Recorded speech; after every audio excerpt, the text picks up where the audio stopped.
Welcome to the Windows Computer and Technology channel, and we have the second update for Google Chrome this week. Yes, Google Chrome is now in its second update for this week, and it's also a security update.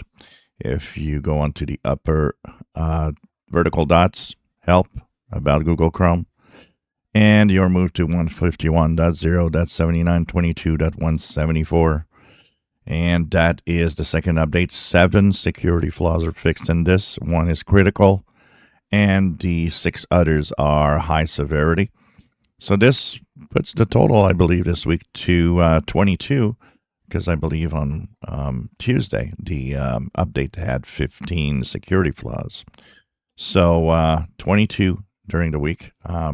Google had said that at the fast pace that AI is now finding security flaws in Chrome, that they would be pushing towards a twice a week update for security. And that's where we are in our updates. So this is the second one.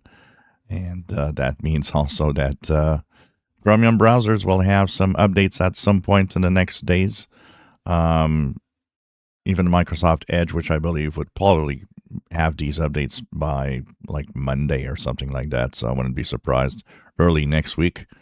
So depending on each company that is behind the browser, the updates are, fast or slow. And often also they have to apply these updates and make sure that it doesn't break anything within their own Chromium browser. So check it out to stay safe. Once again, for the second time this week, we have an update for Google Chrome for security flaws. If you enjoy my videos, please subscribe, give us thumbs up. Thank you for watching.